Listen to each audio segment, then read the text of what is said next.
Olá, pessoal. Vamos continuar lendo a leitura de Fedro de Platão. Agora, o segundo discurso de Sócrates, belíssimo, onde ele vai nos mostrar porque o amor tem algo de divino e o que isso tem a ver na sequência, que ele vai começar a se aprofundar sobre isso também, com a nossa alma. Ok? Vamos continuar. Então, vou voltar um pouquinho. Seria verdadeiro se a loucura fosse apenas um mal, mas acontece que muitos dos nossos bens nascem da loucura inspirada pelos deuses. Efetivamente, é em estado de delírio que as profetisas de Delfos e as sacerdotisas de Dódona prestam grandes serviços à Grécia, já na ordem privada, já na ordem pública, pois quando se encontram no seu perfeito juízo, as suas possibilidades ficam reduzidas a pouco ou a nada. Depois delas, podemos falar da Síbila, podemos falar de todos os que, utilizando o poder divinatório que um Deus lhes inspira, ditaram a muita gente e em muitas ocasiões o reto caminho a seguir. Fazer isso seria perder tempo com o que é evidente para todos nós, lembrando aqui das profecias, né? Todas essas inspirações divinas. Mas também este fato merece ser aqui testemunhado, pois constitui uma prova de que na antiguidade os homens, ao instituírem os nomes, não consideravam o delírio ou mania uma coisa vergonhosa, nem motivo de opróbrio. De outro modo, se assim não acontecesse, não teriam dado à arte de adivinhar o futuro a mais bela das artes, o nome de maniquê, a arte delirante. Foi justamente por considerarem o delírio como uma virtude bela, uma vez que provém de uma graça divina, que lhe deram esta denominação. Em contrapartida, os modernos, destituídos do sentido do belo, introduziram naquela palavra um T e passaram a designá-la por mantique, ou arte divinatória. De maneira diferente procedem as pessoas que se dedicam a prognosticar por meio da observação do voo das aves, e de outros sinais. Com efeito, esta arte procura dar ao pensamento humano a inteligência, nous, e o conhecimento, história, e por isso se denomina de oio no istique. Aqui tem uma série de observações, se você está lendo o livro, né, vale a pena. O o dessa palavra, né, significa previsão, esse oio no istique. Atualmente chama-se esta arte oionostique, ou a arte das aves, a arte dos augures, utilizando um O longo para tornar a palavra mais enfática. Ele aqui falando sobre o pensamento sobre humano, sobre a inteligência, né, e o conhecimento. Vamos continuar.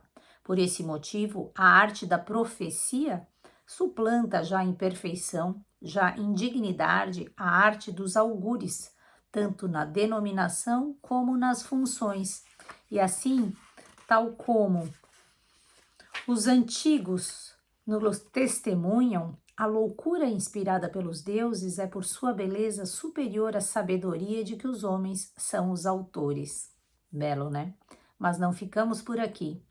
Enquanto essas doenças, esses flagelos terríveis que, em consequência de antigos ressentimentos, vindos não sabemos de onde, ainda existem em certos indivíduos de uma raça, o delírio profético manifestou-se em alguns predestinados e encontrou o meio de afastar estes males, precisamente pelo recurso às preces dirigidas aos deuses e pela prática de cerimônias em seu louvor. Graças ao delírio surgiram os ritos catárticos e iniciáticos, pondo o que neles participa ao abrigo dos males, tanto do presente como do futuro, e fazendo com que os homens animados de espírito profético encontrem o meio de proteger-se contra aqueles males.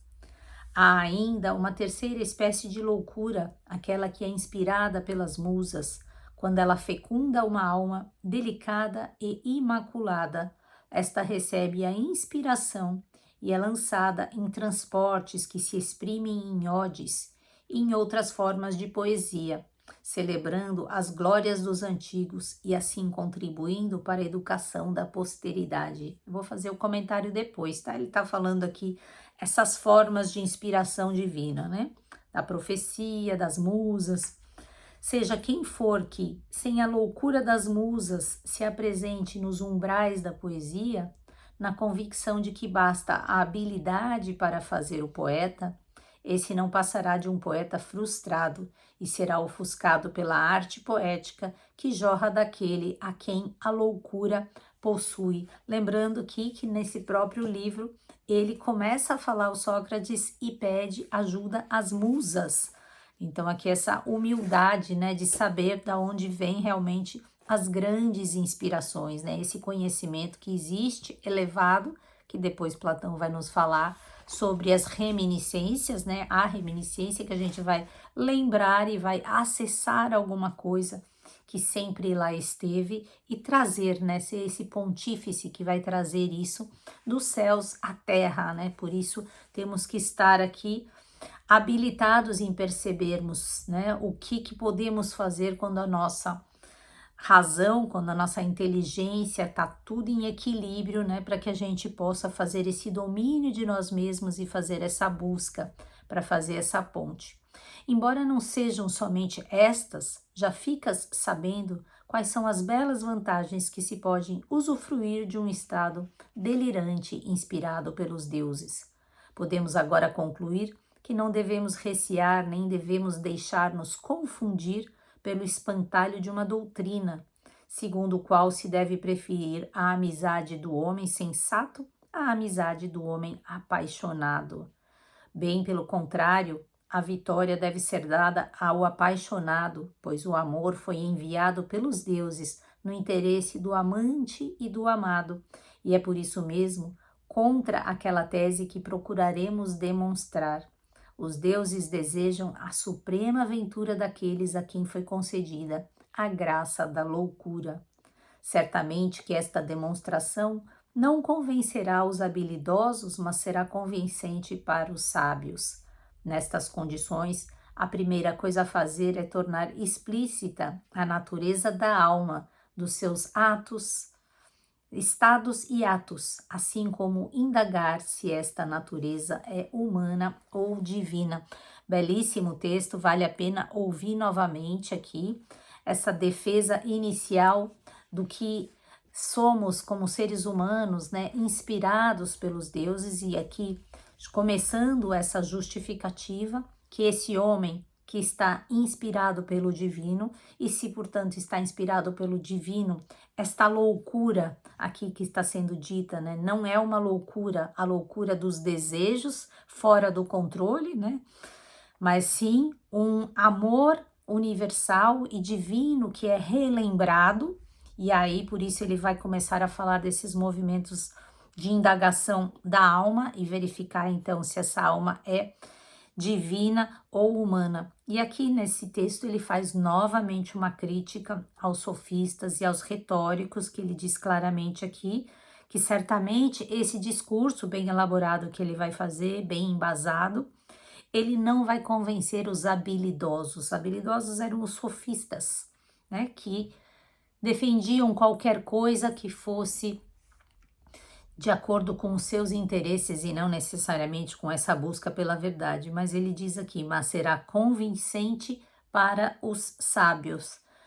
Recomendo a ler novamente esse grande discurso belíssimo, com calma, né? Reler, e para que a gente possa aí se deliciando mesmo com essa demonstração, né, desse amor como uma experiência universal que acomete todos os seres humanos, né, desse fluxo que temos, né, nesse movimento que ele fala de onde vem, para onde vai, que vai nos lembrar, né, da nossa origem, né, e desse divino que habita em nós. Então, esse amor vale a pena que a gente deguste devagarzinho, né, ouvindo isso com calma, né, para que a gente possa, através desse amor, encontrar com a beleza, né? A beleza das palavras e a grande beleza que existe, né?